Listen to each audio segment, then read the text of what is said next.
What's going on, guys? Today, I'm going to show you how to craft some Tailwind Onslaught and Elusive Boots for way cheaper than what you pay for on the market. Now, I've oriented this as a beginner-friendly crafting guide, but do note that this is not a super cheap craft. So with that out of the way, let's get right into it. All right, so the first step is going to be getting our boot bases. So we're going to start with the hunter base boots, and we are going to go for a pair of boots with like implicit resistances. So I'm going to be going with the fugitive. You could go with like two-tone or whatever if you wanted to, but I want the chaos res. So we got a pair of fugitive boots. I'm going to be doing item level 86 plus. And then you want to make sure it's not going to be, you know, fractured, mirrored, corrupted, anything of that sort. And make sure that it also doesn't have any other influences. So make sure it's uninfluenced, make sure it's not corrupted, all that good stuff. And you can pick up any of them right here for 14 chaos. Okay, so we have our base right there. Now that we have our hunter base, well, it's not a hunter base yet, but we're going to turn it into a hunter base. So now let's go ahead and buy our hunter exalted orb. Okay, 125 chaos. We're going to apply it to the fugitive boot base. All right, so now that it has a hunter influence, we are good to move on getting the other boot bases. All right, so now we'll go get our second boot base. We'll be sure to get any boot base, doesn't really matter what item, what quality, just make sure that's not corrupted, not synthesized, not mirrored, anything like that. And we want it to have the Redeemer influence. These are pretty cheap. Like I said, just make sure that they're not all crazy. Make sure they don't have anything that we don't need on there. Make sure they're not double influenced or anything, just the Redeemer influence, and we can pick those up for around 5C. Okay, got our Redeemer boots. And now we can go ahead and move on to the next step. All right, so we'll start with the hunter base. This is going to be the most tedious one. It's not really expensive for what we're about to do, but it does take up a good bit of time. What we're going to be doing is scouring these boots down, and then we are going to be rolling for Tailwind on hit. This is extremely annoying to get. It's going to take a lot of alterations, just a good bit of time. So I'm going to start spamming these away, and then once we have that Tailwind on hit, I will see you there.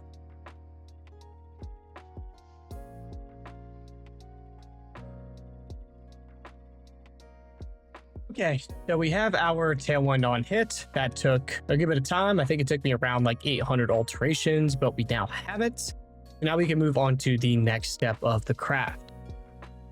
All right, so now for the next step, we are going to be crafting something on the crafting bench and making an imprint of these boots. So for starters, we are going to be crafting on our suffixes cannot be changed. And we're going to take these boots and we're going to go make an imprint of them because we're going to do some pretty risky stuff. And if we don't get the outcome that we want, we can revert back to this stage to save you a ton of time and a ton of divines so that we don't have to go through that painstaking process of the steps prior. So let's go right over to the menagerie and make an imprint. Okay, so here we are at the menagerie. You are going to need a Cricket Chimeral. You can buy them at the trade site. Currently, they're going for around 159, 160 chaos. Pick one up and go ahead and use it. And then here we are going to make our imprint of a magic item. Nope, we'll go ahead and start this up. And now we have our imprint. Don't forget to grab your boots back out after. Now we are good there and we can proceed to the next step. Okay, so now that we have our imprints, we need to make these boots rare so that way we can do a Reforge craft on them. So we'll hit them with the Regal Orb. Now we can take them to the Hoarder crafting station right here. And we're going to be reforging for Fizz because we're going to get one of the bleed mods so that way we have our second influence mod. So we'll go ahead and hit craft.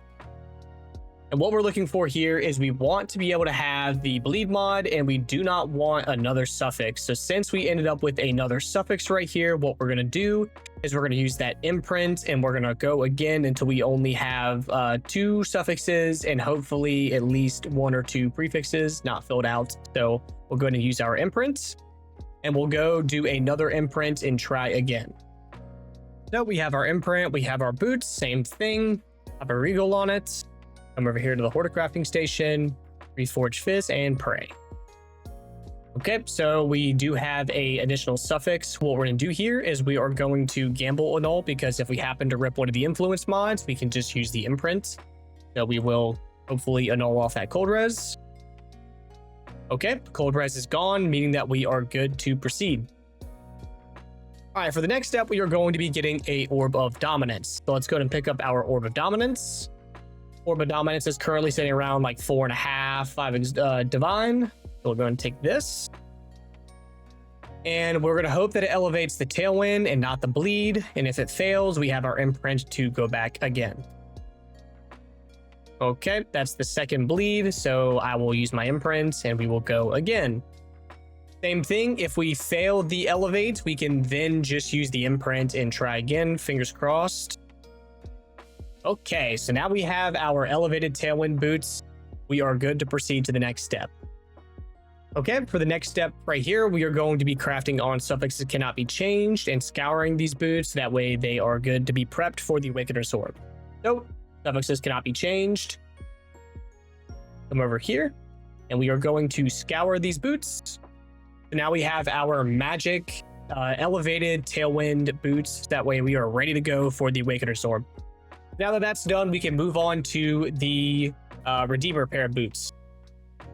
Okay, for the next step of the craft, we are going to be reforging on the Hoarder crafting station with the Redeemer boots, and we're going to be reforging cold, and we're going to be looking for tier 1 Onslaught and one other Redeemer mod. We're going to reforge cold because there's a lot of cold Redeemer mods, so we're going to keep rolling these right here until we see, like I said, one T1 Onslaught and only one other influence Redeemer mod. So we'll get the rolling here. Hopefully it won't take too long. Okay, so since I got my tier 1 Onslaught, I did not get another one of the influence mods. You can slam it with Exalt and gamble, try to get another mod. If not, you just go right back to rolling.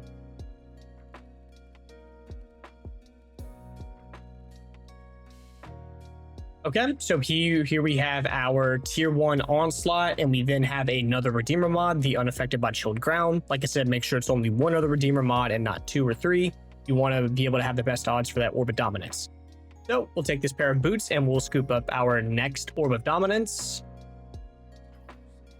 And we're going to roll this, and fingers crossed that it elevates the Onslaught and not the Chilled Ground.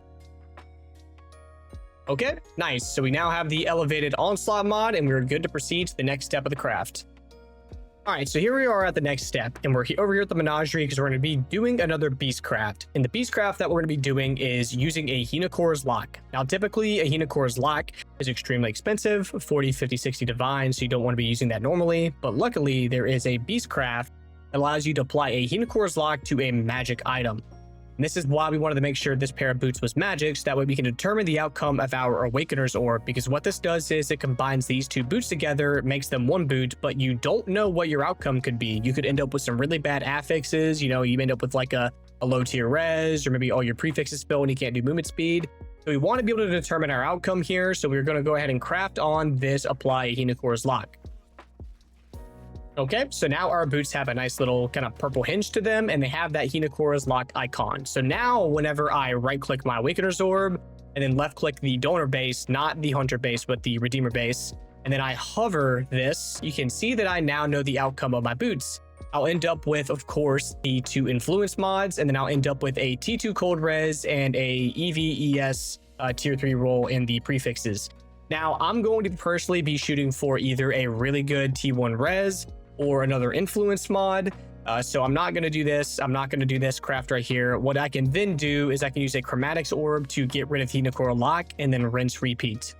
Now, some advanced tech that you can do to reduce the amount of beast locks that you may have to do is buy a donor base. So over here, I have bought a second elevated Onslaught pair of boots, and I bought them with an extra Redeemer mod on them, so that way I can have a different outcome. What you can do then is then do the same thing. You can click this base and hover here, and you may end up with a different outcome. So with this outcome, it's going to be the 2 elevated mods and then 2 prefixes. I still don't like this, so I'm not going to do it. I'll then just use my chromatic orb, reapply the lock, and rinse repeat. But the good thing about this donor base is typically however much you buy it for, you can then turn around and resell it for. So a good way to reduce the amount of locks that you may have to do if you have the extra money for it. So I'm going to keep redoing my beast locks until I end up with my suffix outcome that I want. Just make sure that you have a good suffix and that you don't fill all your prefixes. You need at least 1 prefix open so that way you can do a craft on it. So I'll see you guys here in a little bit. All right, I think I got a mod that I'm going to settle on. I do not need a T1 res personally myself, so I actually don't mind getting this extra influence mod here, the chance to avoid being poisoned and the chance to avoid being bleed. Not too bad at all. I think I'm going to take this, so now I can go ahead and use the Awakener's Orb. Since my prefixes weren't filled, we can go ahead and proceed to the next step of the craft.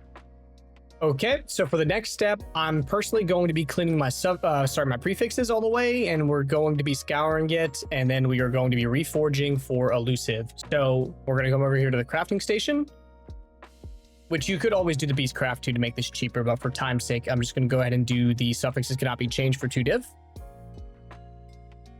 Go ahead and we will scour.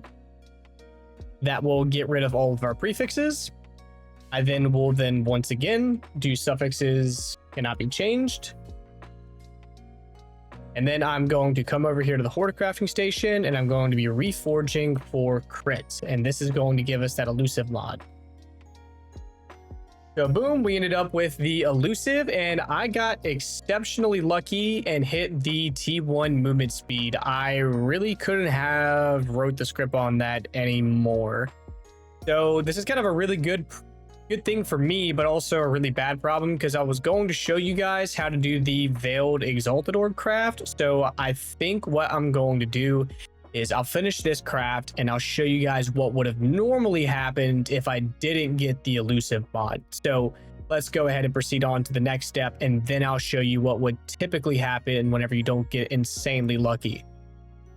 All right, so since I got insanely lucky with these boots right here and hit that movement speed, I decided to take my old pair of boots, which are almost the exact same, and we're gonna continue the craft with them since I'm gonna be replacing them anyways.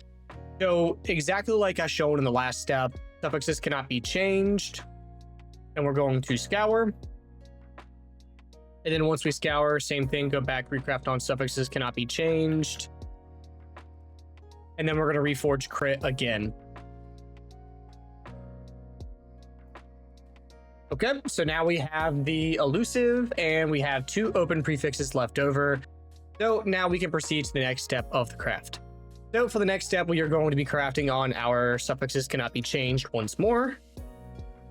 And then we're going to be using a veiled exalted orb. Now, you guys should be really happy that I decided to do this, because this is a huge waste of money for me actually continuing to craft these boots. I could have turned around and sold them for probably like 100 divine, but I decided to sacrifice them for the crafting video. So I have my veiled exalted orb, which is currently sitting at around 22 to 23 divine, and we're going to be 50-50 gambling on whether it rips off the elusive or the suffixes cannot be changed. Now, what we're going to do here is we're going to hope whenever I use this that it rips off that crafted suffixes cannot be changed and it doesn't rip off that elusive mod. Now, alternatively, you could technically slam it with an exalt and then do the veiled mod, but if you slam it with an exalt and you end up with a movement speed roll, that could spell bad news for you. So I'm just going to 50-50 gamble. If we rip the elusive, we will just reforge crit again and rinse and repeat with the veiled exalted orb. So we'll slam it and fingers crossed that it takes off that crafted mod. Okay, perfect. It took off the crafted mod, so that's going to save us a whole bunch of pain right there. So now we can go ahead and block a mod here on the bench. I'm personally going to block the focus mod. And then we can unveil our veiled mod, and we're going to get 1 of 3 movement speed mods. We're either going to get the movement speed and immunity to chilled ground, a movement speed onslaught mod, or a movement speed or a double movement speed mod. So we want that double movement speed mod, hopefully. So we'll hit unveil. And boom, we got the double movement speed mod. Movement speed and then movement speed if you have not been hit recently. All 3 of them are pretty good. This one is the best of 3 in my opinion though, because this does net you the most movement speed mathematically. Now I can just remove my craft. And then we can slam it with a exalted orb. Now, I would recommend that you slam it with a Foulborn exalted orb, as that is, probably the best bet, as this will net you the best chance at a high outcome of like a good res or something. So we'll go ahead and pick one up. I don't mind paying a little bit of extra just for the sake of the video. And now I'm going to slam it and hope that we get a high tier life. You could craft on life, of course, if you wanted to, but I'm just going to slam it and hope for the best here. If you're a sane person, please just craft on like 70 max life. But if you want to gamble, slam it with this Foulborn exalted orb. So fingers crossed. And we got mana, which is, of course, not like the best outcome, but still fine. Not a big deal at all. But yeah, that is how you craft the boots. I hope you guys enjoyed the video. Be sure to let me know what craft you want to see next. I do plan on making a craft video for the rings, for the staff right here, maybe even the gloves and helmet if you would like to. But yeah, I'll get to those here soon. And yeah, appreciate you guys watching the video. Hope you enjoyed it, and I will catch you guys in the next one. Y'all take care.